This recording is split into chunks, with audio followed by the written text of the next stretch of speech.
الرجيم بسم الله الرحمن الرحيم الحمد لله رب العالمين الرحمن الرحيم صدق الله مولانا العظيم. میرے محترم بزرگوں اور دوستوں عزیز ساتھیوں، پیارے پیارے بچوں، ابھی ماشاءاللہ 20 بچوں نے قرآن کریم کی حفظ کی تکمیل کی ہے اور اللہ نے انہیں اس نعمت سے نوازا ہے جو بڑی خوشی کا موقع ہے، اور یہ وہ نعمت ہے جو دولت سے حاصل نہیں کی جا سکتی ہے. یہ وہ نعمت ہے جو اللہ تعالیٰ اپنے منتخب بندوں کو عنایت فرماتے ہیں. ہر کسی کو یہ دولت حاصل نہیں ہوتی ہے.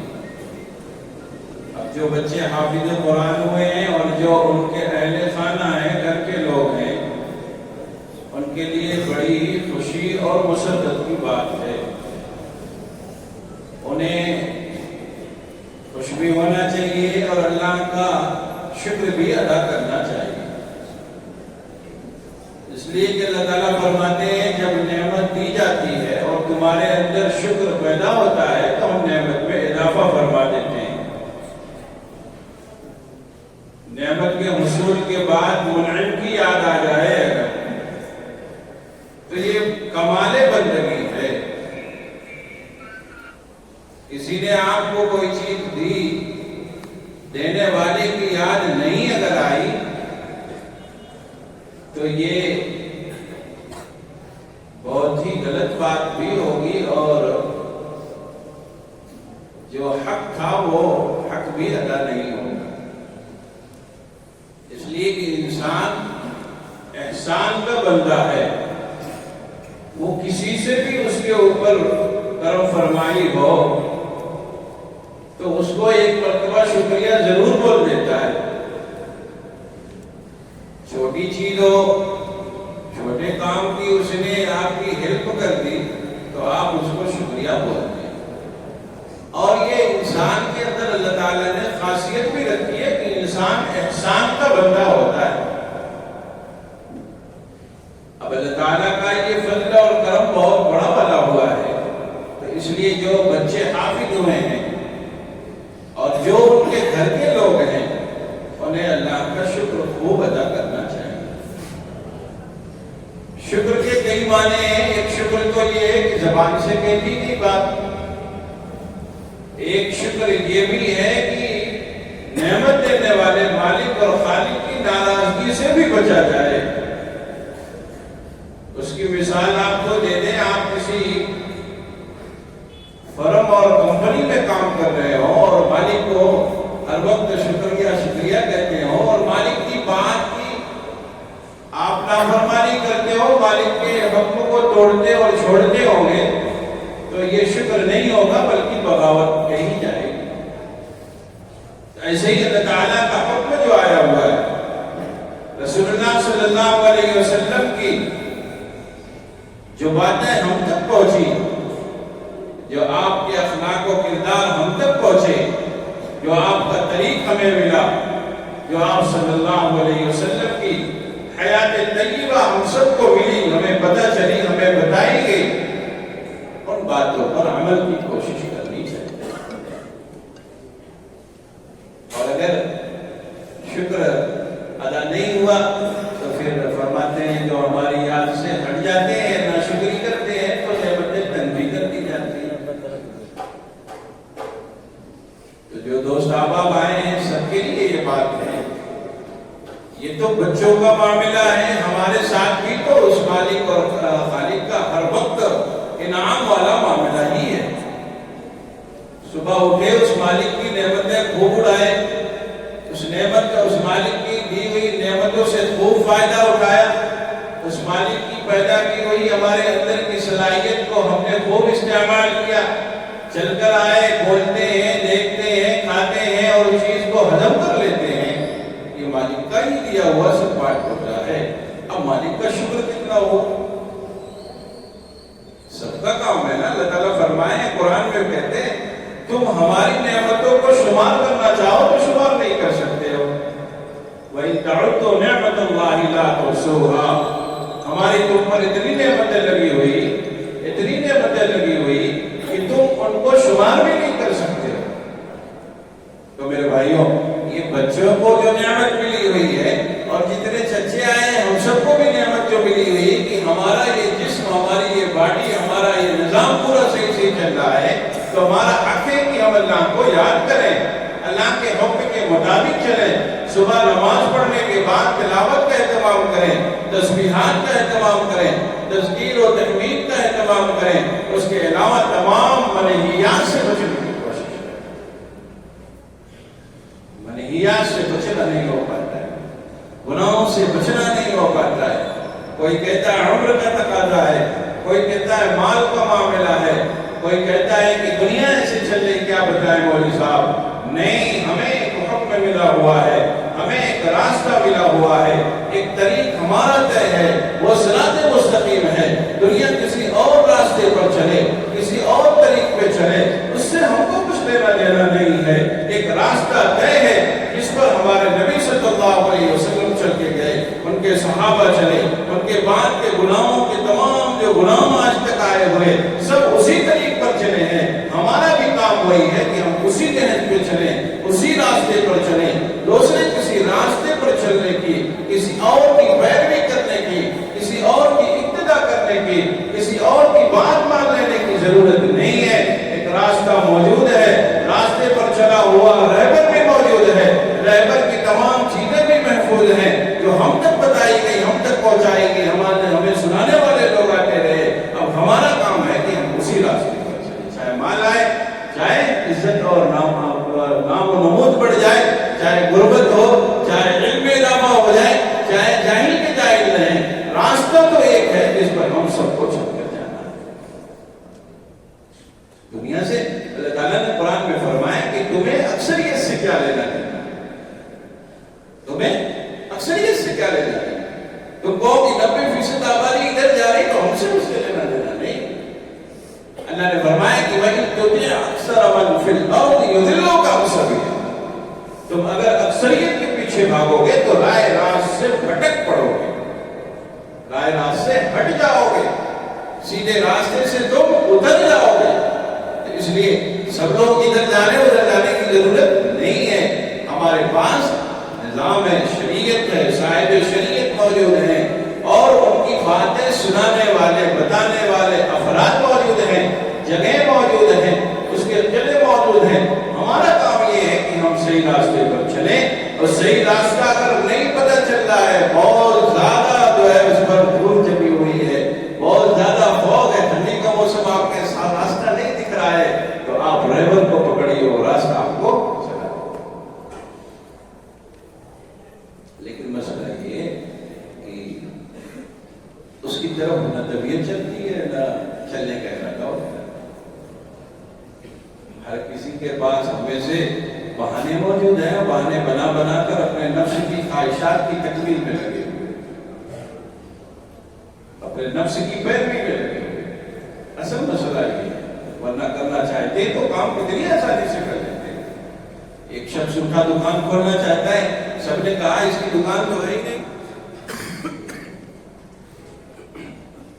سب لوگوں نے کیا بتایا اس کی دکان تو ہے نہیں، پوری مارکیٹ میں تم کیوں کھول رہے ہو؟ کہتا ہے کھولیں گے چلے گی، وہ لڑتا ہے نہیں لڑتا نظام سے، کہتا ہے نہیں چلے گی، 2-4 مہینے لگے گی چلے گی۔ سب لوگ بتا رہے نہیں ٹھیک نہیں، وہ کہہ رہے ہیں ٹھیک ہے، آپ نہیں سمجھ رہے، چلا لیتا ہے نہیں چلا لیتا ہے، میدان میں لے جا کے گھر بنا لیتا نہیں بنا، لوگ کہتے ہیں یہاں محفوظ نہیں ہو، فلاں پریشانی ہے، آبادی میں گھر بناؤ، وہ سب کی باتوں کو نگلیکٹ کرتا ہے نہیں کرتا، کہتا نہیں ہم گھر وہیں کرتے ہیں۔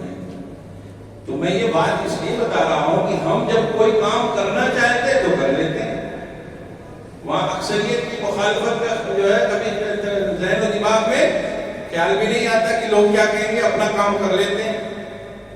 لیکن شریعت پر چلنا ہوتا ہے، جب احکام شریعت پر جب عمل کرنا ہوتا ہے، تب تو ہم کہہ دیتے ہیں لوگ کیا کہیں گے، لوگ کیا کہیں گے، لوگ ہمیں الٹا سیدھا سمجھیں گے۔ تو میرے بھائیوں، اللہ تعالیٰ نے یہ جو وقت دیا ہے، وقت بڑا قیمتی ہے، اور اس وقت کیا کوئی بدل نہیں، وقت کو کوئی واپس لانا چاہے تو لا سکتا ہے، نہیں لا سکتا۔ اللہ نے صلاحیت دی، رکوع سجدے کی صلاحیت دی، رکوع سجدے کی صلاحیت برقرار تو نہیں رہے گی ہر دم۔ ایک زمانہ آئے گا ڈاکٹر صاحب کہہ دیں کہ کرسی پہ نماز پڑھے، سجدہ کرنے کی اجازت نہیں ہوگی، سجدہ کرنا چاہیے گا تو پھر وہ منع کر دے گا۔ ایک وقت آئے گا رکوع نہیں کر پائیں گے ہم، ہاتھ پیر کمزور ہونے لگیں گے، بیٹھے بیٹھے نماز پڑھیں گے۔ اب روئے اور بیٹھنے سے کیا ہوگا، اب اس خیال میں رہنے سے کیا ہوگا؟ فائدہ تو جب ہے جب یہ وقت استعمال کر لیا جاتا۔ اللہ نے اٹھنے کی بیٹھنے کی صلاحیت دی ہے، اس مالک کے سامنے جو ہے رکوع بھی کر لیا جائے، سجدہ بھی کر لیا جائے، آنکھیں خوب صاف ستھری کام کر رہی ہے، قرآن بھی خوب پڑھ لیا جائے۔ کل ڈاکٹر منع کر دے گا، چشمہ لگ جائے گا، آپریشن ہوگا، کہے گا نہ دیکھیے، باریک باریک چیزیں دیکھنے سے آنکھوں پر اثر ہوگا، تلاوت کرنا چاہیے گا نہیں کر پائیے گا، تلاوت کا ارادہ ہوگا نہیں کر پائیے گا۔ آج یہ جو وقت ملا ہوا ہے، اس وقت کی اگر قدر کر لیجئے گا تو آپ سمجھدار کہلائیے گا، اور آپ نے اگر ناقدری کی تو اس وقت کا پھر کوئی بدل نہیں۔ اس لیے جو بھی دوست احباب ہیں، طلباء ہیں، سب کے لیے یہ بات ہے، میں اپنے لیے بھی یہ بات کہہ رہا ہوں کہ ہمیں اپنے اوقات کی قدر کرنی چاہیے، وقت کو ضائع نہیں کرنا چاہیے۔ وقت کا کوئی پھر بدل نہیں ہے، واپس نہیں آ سکتا وقت، جوانی نہیں واپس آئے گی۔ آپ سب کچھ دے دیجئے گا، 2 سیکنڈ بھی ریٹرن ہونے والا نہیں، 2 منٹ بھی واپس ملنے والا نہیں۔ اس لیے اپنی دنیاوی ضروریات کے لگتے لگتے شریعت پر بھی عمل کی کوشش ہونی چاہیے۔ اللہ تعالیٰ نے جو نعمتیں دی ہیں، جو نعمتوں کے بعد اندر کمال پیدا ہونا چاہیے، وہ کمال ہمارے اندر اگر نہیں پیدا ہو رہا تو کمال پیدا کرنے کی کوشش کریں۔ شکر نعمت کا شکر ہمیں ادا کرنا چاہیے، اپنے حال احوال کو درست کر کے، اپنی بات چیت کو درست کر کے، اپنے اخلاق کو درست کر کے، اپنے معاملات کو درست کر کے، اپنی دنیاوی نظام کو شریعت کے مطابق ڈھال کر کے اللہ کا شکر ادا کرنا چاہیے۔ ہونا نہیں کچھ ہے، سب آسانی سے ہی ہو جاتا ہے۔ لوگ یہ سمجھتے ہیں کہ دیندار ہو جائیں گے تو بڑی چیزیں چھوٹ جائیں گی، حالانکہ ایک دم غلط بات ہے۔ دینداری میں تو بہت ہی زندگی پرسکون اور بالطف گزرتی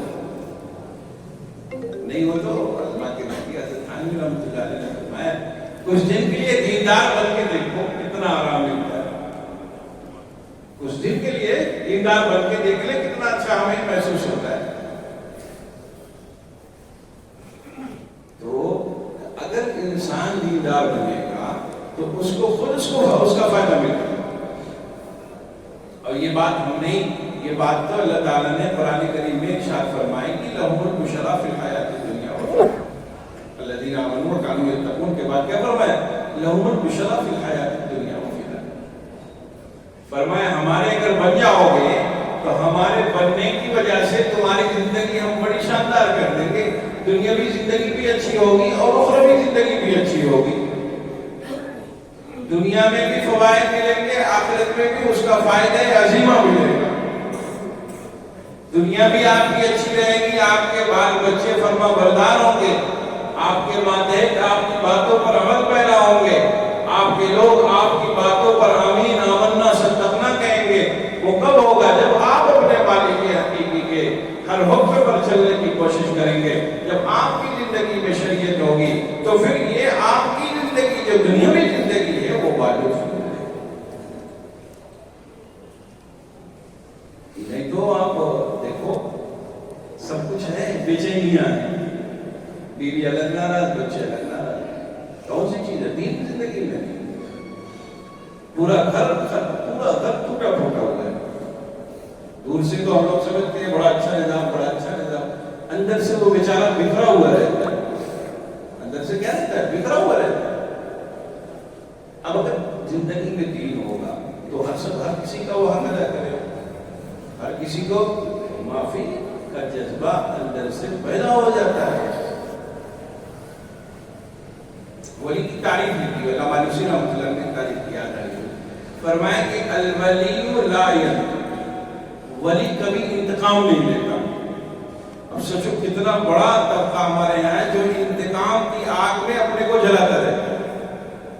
آپ کسی سے گاؤں میں ہو گئی، کاشنی ہو گئی، اب ایک شخص وہ ہے کہ دیکھ لیں گے، اب دیکھ لینے میں اس کو کتنی پریشانی ہوئی، پورے نظام کو آپ کو پورا نظام بنانا پڑے گا، اس کے لیے مقدمات، آنا جانا، ایک وقت اور پھر جہاں لگ گئے ہوں گے آپ تو الگ سے اصولی شروع کر دیں گے آپ سے، دیکھ لیں گے کتنی پریشانی آئی، بہت پریشانیاں آتی ہیں۔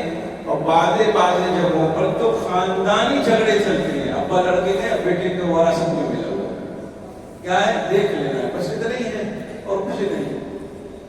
ابا لڑتے ہوئے چلے گئے، بیٹا بھی لڑتا ہوا جا رہا ہے، اور بیٹے کو بھی اپنے وہ بتا کے جا رہا ہے کہ دیکھ لینا ہے، ابھی دیکھ نہیں پایا۔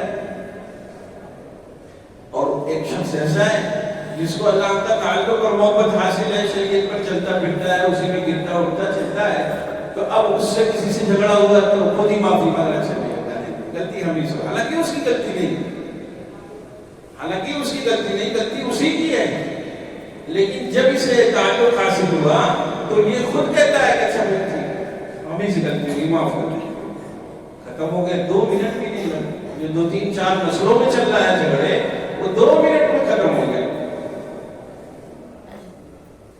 اللہ تعالیٰ نے قرآن کریم میں اوصاف شمار فرمائے، وَإِذَا خَاطَبَهُمُ الْجَاهِلُونَ قَالُوا سَلَامًا۔ اب اس پہ اگر عمل ہوگا تو جھگڑا خاندانی چلے گا، خود ہی معافی مانگ رہا ہے بیچارہ، وہ مظلوم بھی ہے، بیٹا بھی ہے، اور معافی بھی مانگ رہا ہے، اب جھگڑا ہوگا؟ اگر شریعت پہ عمل کیا جائے تو کتنی پرسکون زندگی، اور اگر آپ ایک مرتبہ معافی مانگیے گا تو وہ 10 مرتبہ پھر آپ سے معافی مانگے گا۔ جس اللہ کے لیے یقین کریے گا نا، وہ اللہ بھی تو دیکھ رہا ہے، نہیں دیکھ رہا ہے۔ اللہ نے فرمایا من تواضع، تو حدیث میں ہے کہ جو اللہ کے لیے تواضع اختیار کیا جائے، اللہ کے نام پر جو جھکے گا، اللہ کی مخلوق کو سمجھتے ہوئے، اللہ کی پیدا کی ہوئی خلق کو سمجھتے ہوئے جو جھکے گا، فرمایا اللہ اس کو اور بلندی دے گا، اسے اور بلندی ملے گی، وہ اور اوپر جائے گا۔ اب جس کے نام پر جھکے تھے، جس کے تعلق کے بنا پر جھکے تھے، جس خالق کی مخلوق ہونے کی وجہ سے اس سے دب گئے تھے، وہی خالق اس کے دل کی گھنٹی بجائے گا، جاؤ رات میں معافی مانگو۔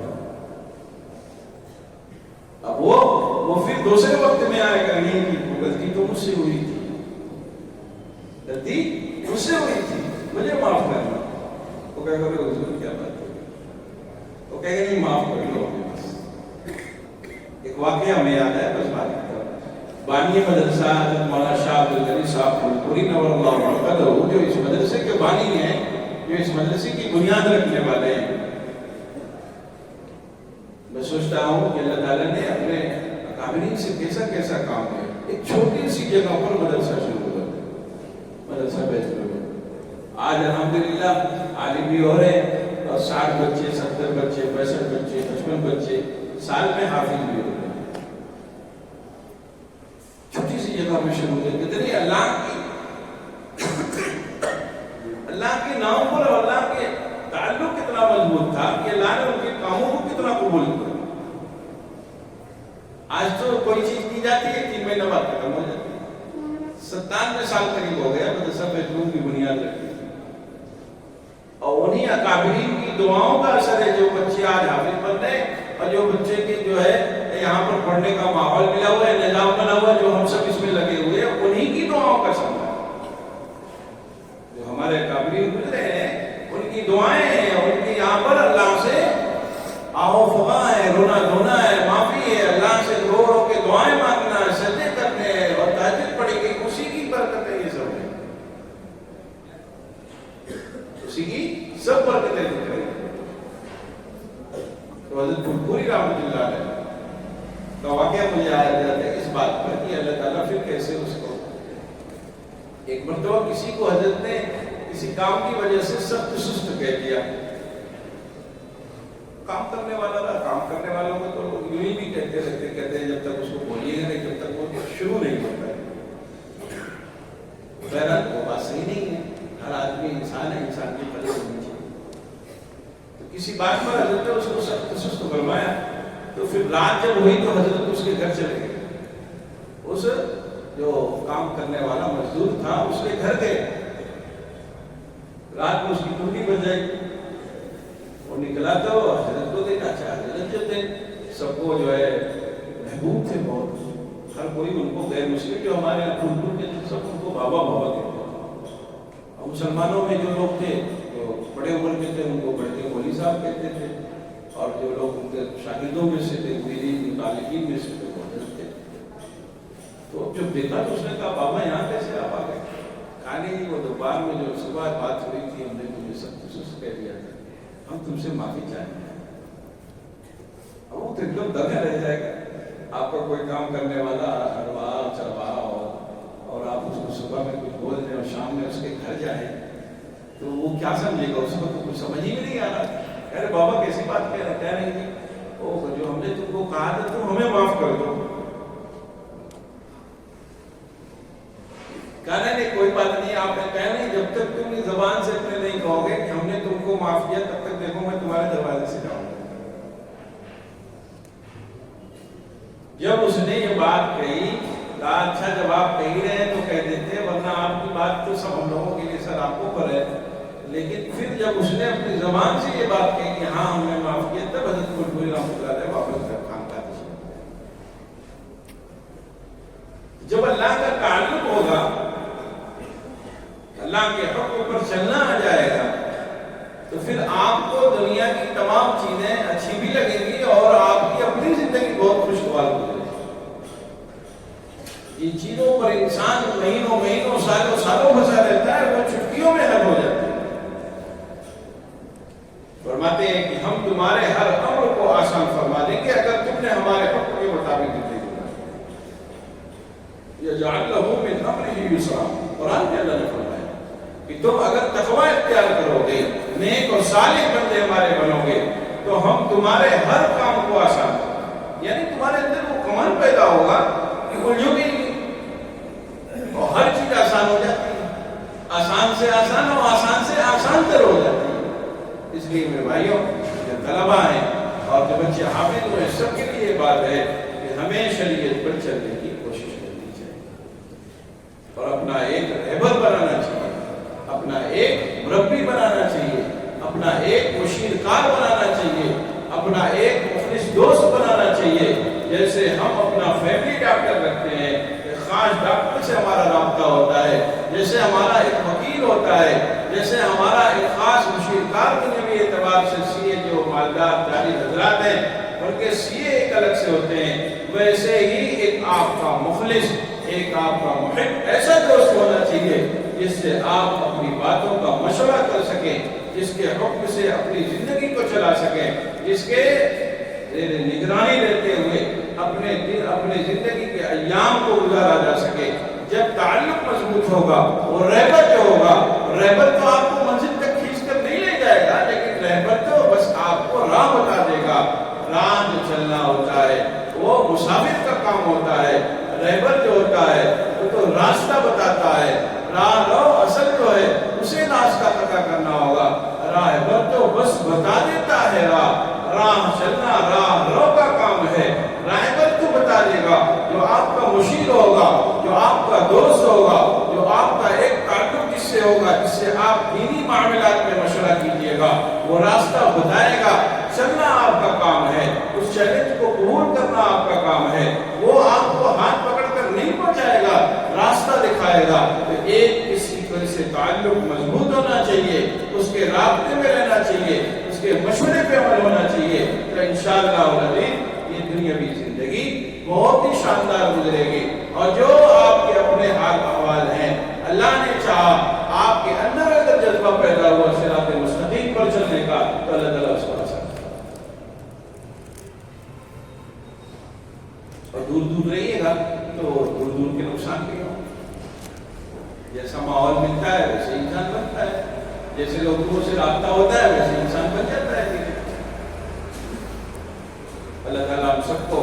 ان باتوں پر عمل کرنے کی توفیق مرحمت فرمائے، اپنے نیک اور صالح بندوں میں شامل فرمائے، اور ہم سب کو اس دنیا سے آخرت بنانے کی فکر عطا فرمائے۔ وآخر دعوانا الحمدللہ رب العالمین۔ اللہم صلی علی سیدنا مولانا محمد عبدہ ورسولہ۔ یا الہ العالمین تب علینا اجمعین، رب اغفر وارحم وانت خیر الراحمین۔ اے اللہ ہمارے اپنے فضل و کرم سے ہم میں سے ایک کے قصوروں کو، گناہوں کو معاف فرما، ہم میں سے ایک کو اپنا قوی صحیح تعلق عطا فرما، اپنے نیک و صالح بندوں میں شامل فرما۔ اے اللہ جو بچے حافظ ہوئے ہیں ان سب کے پڑھنے کو قبول فرما لیجیے، جو کمیاں کوتاہیاں ہوئی ہیں اللہ سب کو معاف فرما دیجیے، اور اپنے نیک و صالح بندوں میں ہم سب کو شامل فرما لیجیے۔ اللہ مدرسے میں خیر اور برکت نازل فرما دیجیے، تمام طرح کی شرور و آفات سے محفوظ فرما دیجیے۔ اے اللہ جو بھی ہمارے اکابرین گزرے ہیں، بانی مدرسہ رحمۃ اللہ علیہ، اور بعد کے لوگ جو دیگر خدمات کیے ہوئے ہیں، بالخصوص حضرت والا رحمۃ اللہ علیہ، اللہ سب کو اپنا خاص فضل نصیب فرمائیے، اور جنت میں اعلیٰ مقام نصیب فرمائیے۔ ہم سب کو اپنے اکابرین کے نقش قدم پر چلنے کی توفیق مرحمت فرما دیجیے۔ اللہ شریعت و سنت کا پابند بنا دیجیے، شریعت کے مطابق رہنے کی، شریعت کے مطابق زندگی گزارنے کی اللہ ہم سب کو فکر عطا فرما دیجیے۔ اے اللہ مالک فضل و کرم سے ہمارے اس ملک میں امن و امان کی ہوائیں چلا دیجیے۔ حکومت میں بیٹھے ہوئے جو لوگ ہیں اللہ انہیں انصاف کرنے کی توفیق مرحمت فرما دیجیے۔ اللہ مسلمان دنیا میں جہاں جہاں بھی پریشان حال ہیں اللہ سب کی پریشانیوں کو دور فرما دیجیے، سب کے حالات کو بہتر بنا دیجیے، اور سب کی غیب سے نصرت کا فیصلہ فرما دیجیے۔ ربنا تقبل منا انك انت السميع العليم، صلی اللہ تعالی علی خیر خلقہ محمد وآلہ واصحابہ اجمعین برحمتک یا